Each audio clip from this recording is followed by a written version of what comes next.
Hey guys, I'm Maddie. I'm Maddie. And we are the Flippin' Fun Sisters. And today's my last week on my summer SIG class.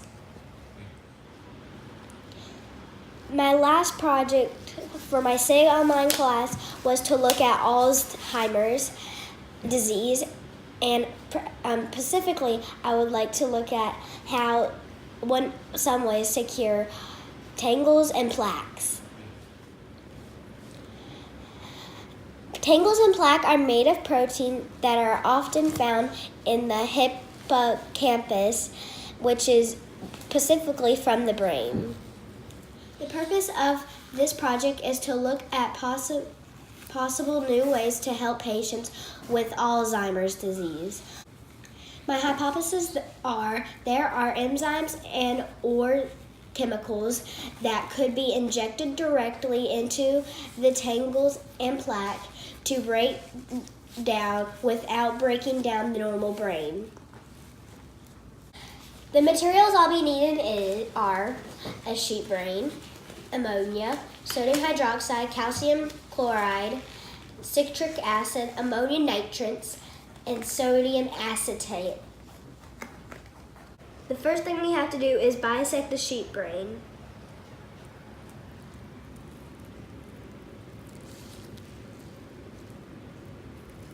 This is the area of the hippocampus, and we need to dissect it out.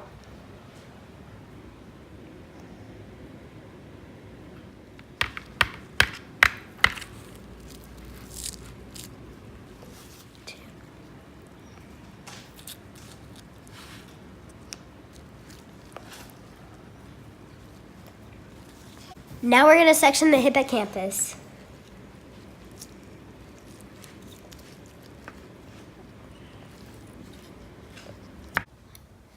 Now that we section the hippocampus, now we have to inject the chemicals and see for any visible changes. Now we're going to inject a half cc of each chemical. We're starting with sodium acetate.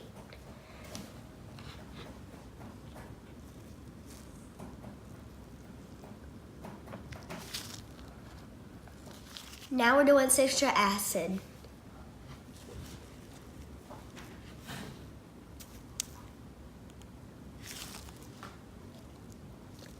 The next one we're doing is ammonium nitrate.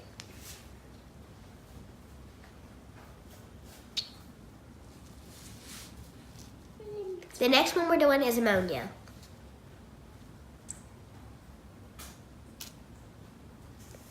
The next one we're doing is sodium hydroxide.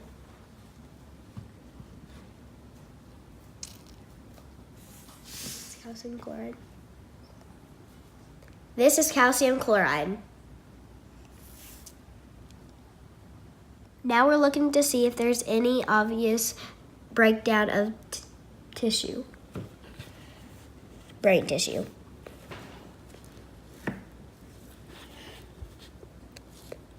There's no visible breakdown of tissue that you could see with a naked eye. What could we have done to make this experiment better? 1, we could have used a real human brain. 2, we could have used a human brain that had Alzheimer's disease.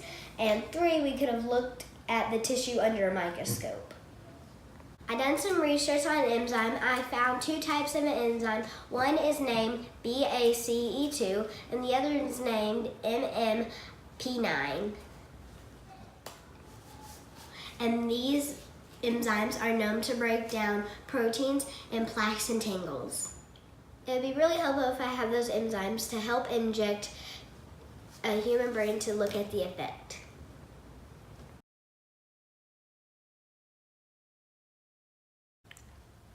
Hello, Maddie. Hey, this is Chris Horrigan. I'm a neurosurgeon in Dothan, Alabama, and I'm interested in your projects you have going on. Could you tell me a little bit about it? The project I had to do for this week was Alzheimer's, and what I did was I took a sheet brain and I cut out the hippocampus, and we tried different chemicals. We tried different chemicals, ammonia, sodium hydroxide, calcium chloride, calcium chloride, citric acid, ammonia nitrate, and sodium acetate. And we just squeezed a little inside each piece of it. And the first question I want to ask is this even possible? Well, it sounds like it's possible. I know what you're looking for is kind of, are there specific structures that may be leading to Alzheimer's disease? And so it's absolutely possible to check out and see if these different chemicals would, I guess, give you any source of where that would be coming from. Matt, tell him what the structures were you were looking at in the hippocampus that you want to try to get rid of. Tangles and plaques. Right. Yes. And so one of the theories, I think, is that these tangles and plaques are formed by the beta amyloid sheets, or tangles, and that's in. I remember in a research year that we looked at, maybe this is an imbalance in plaque formation and plaque breakdown. And so maybe some of the things you're doing is looking at those tangles and plaques is whether there's an imbalance in that production and breakdown, maybe leading to more plaques, giving people Alzheimer's disease. So that's true. We looked at that when we did the research. So Maddie, tell him about the two enzymes that we looked at and saw that that's something that would be nice to have. It would be. It's this right here, BACE2. BACE2. And MMP9. And MMP9. Gotcha. Yeah, those are two of the enzymes that, there's the beta amyloid sheets are long proteins that are throughout the membranes of these cells, and so those are two of the enzymes that are kind of targets in research, and so that'd be interesting to see what you found. Is it possible? What would be the best way to do it? Oh.